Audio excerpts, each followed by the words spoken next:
This is my review of the Who album Quadrophenia. It was released in 1973 and produced by the Who. So this is their second big rock opera, another double album that they made after the kind of failed rock opera of Lifehouse that ended up being Who's Next. This one has kind of a more straightforward story than Tommy. It's about a mod named Jimmy who I guess like has a really bad day, is the way I've heard Pete Townsend describe it. I've never really seen the movie behind this, so I don't really know that well what happens. And I've honestly never really paid that much attention to the story. The CD has a booklet with it that has all this stuff about the story, and I've never been able to force myself to read it. I started and then I just my attention goes away. So I never really cared about the story much. This album I would have got probably summer of 2009, maybe summer of 2008, around August. I can't remember which exactly. It's an album that I saw in the store a lot and never bothered getting because it was a double album and it was more expensive. Then when I finally got it, I liked it, but I didn't like it to the level of some of their other albums that I had at that point. This was one of the last major albums of the original lineup that I got. I already had A Quick One. I had Tommy. Who's Next? Who Are You? I didn't have the first album, Who Sells Out or By Numbers, I think. So yeah, this I got kind of late. I remember liking the second half of it a lot more than the first disc, because I got it on CD first. This vinyl I picked up a few years ago, and I'm really more used to listening to it on CD without the four sides, so I'll kind of talk about the two discs probably more.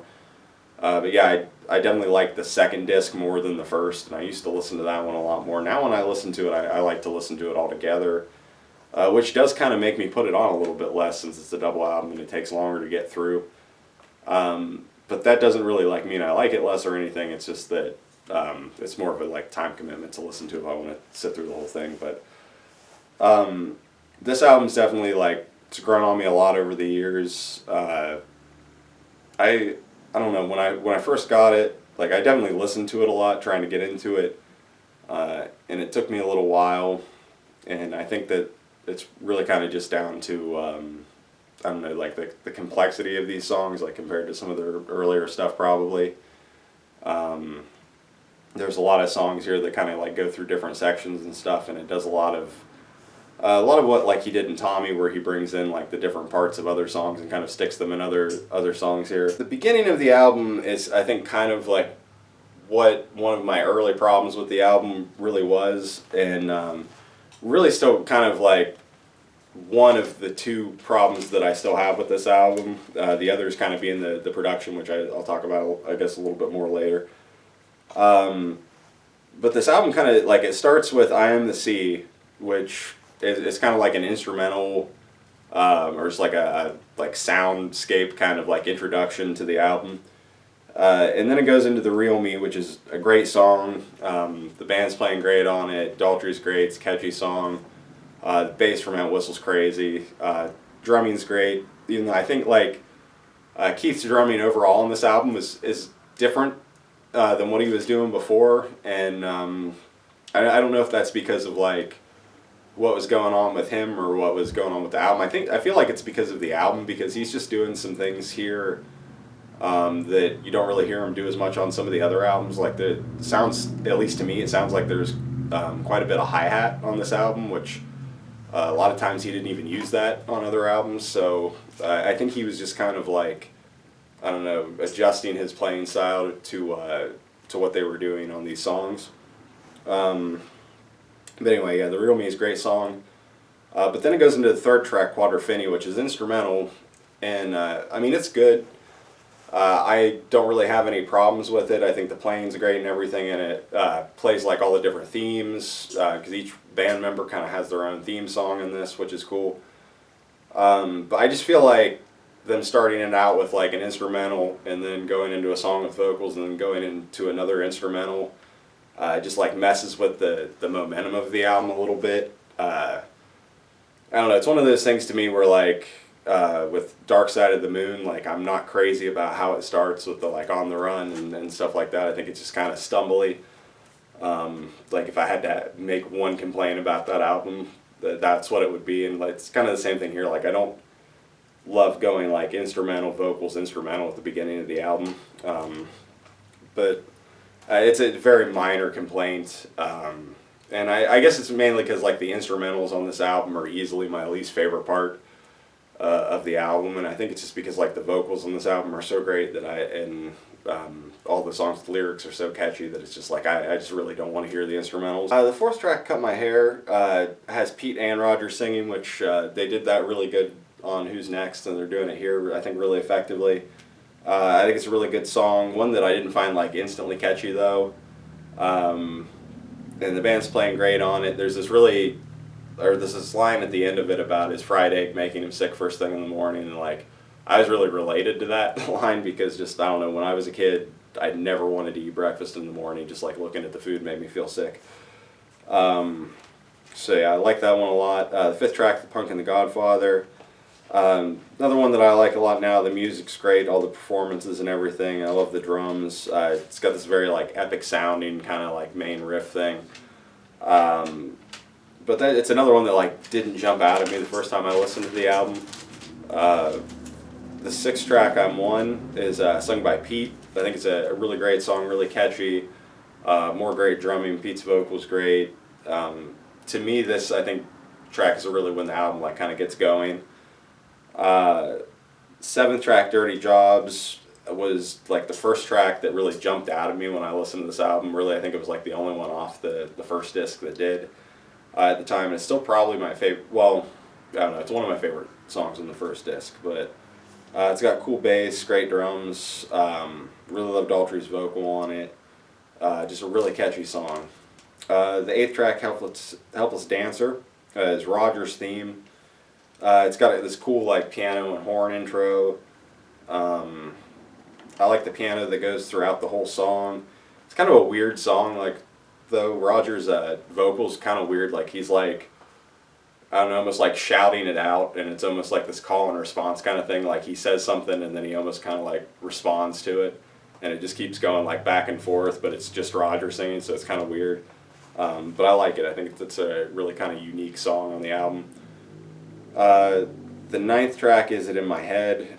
Really great song. I really love like the synth stuff going on. Kind of reminds me of some of the stuff he was doing on Who's Next, but doesn't quite sound as good on this album, which is really like my other big problem with the album that I guess I'll just talk about here is that compared to the production on Who's Next, I really just don't think this one sounds as great, and it's probably that they didn't have Glenn Johns helping him, I feel like.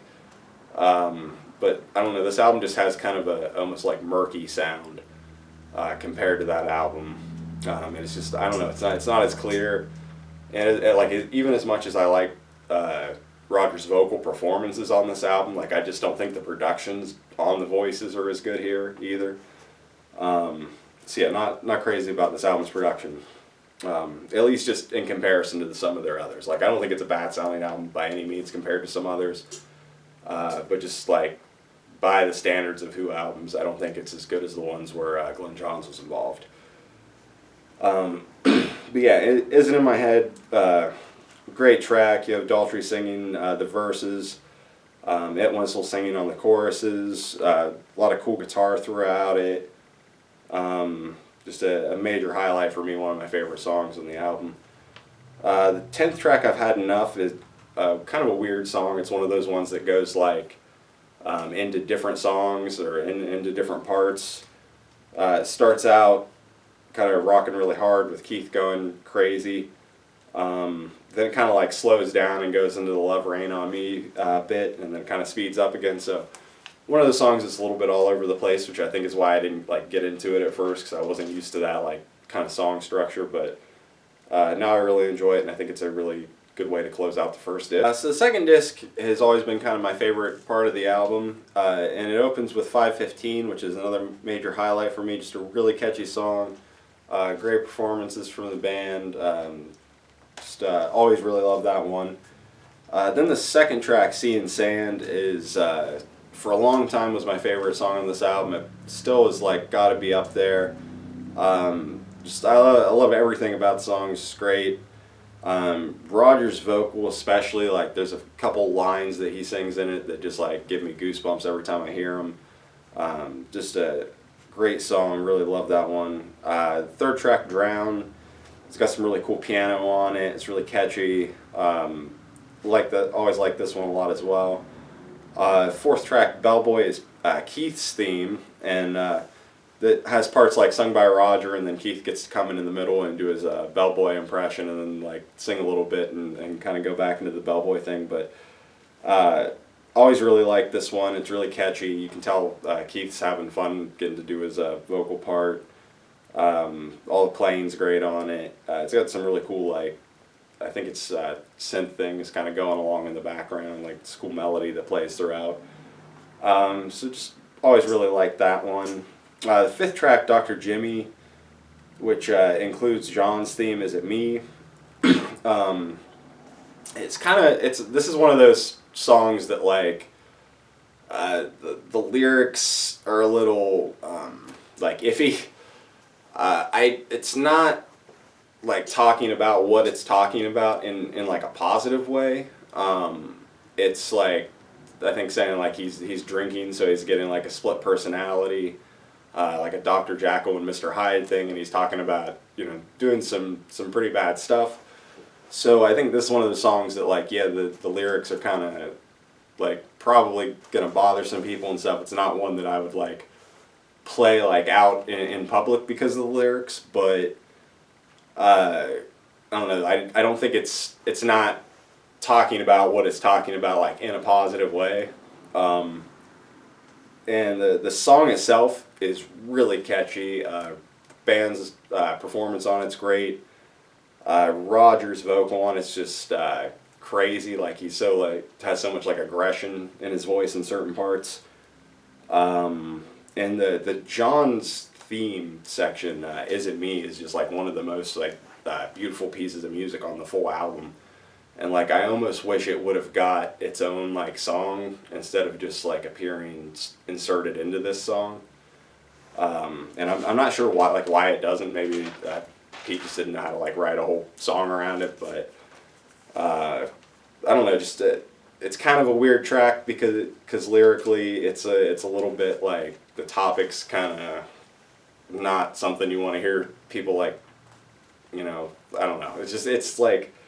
Lyrically, a few of the things it says in that song, it's like, but it's just a really great like song musically and stuff. And the Is It Me part is just like one of my favorite moments on the whole album. So yeah, kind of a complicated track, Dr. Jimmy. The sixth track, The Rock, an instrumental. It's cool, but the instrumental stuff on this album, like I said, I just much rather listen to the parts with lyrics. So it's pretty easily my least favorite part on the second half of this album. And then the last track, Love Rain on Me, Pete's theme, a great way to close the album. Daltrey just really kicks ass vocally on it. All the band's playing is great. It's got some cool guitar throughout it. The bass and drums are great. And just another beautiful song. And I don't know, just a really great, like, epic way to close the album. So yeah, Quadrophenia, I don't know. At this point, it might be my favorite Who album. I'm going to have to see when I go through and do the ranking if that's where it ends up. But just a really great album. I do think it's a little bit more of like a challenging listen than some of their other albums. I think Who's Next might be a little easier to get into because it just flows better.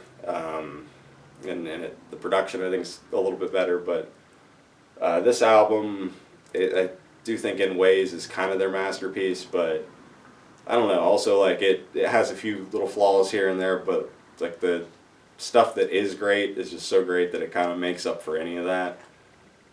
So yeah, Quadrophenia is one of those albums that like if you're a rock fan and you haven't heard it, like you have to listen to this at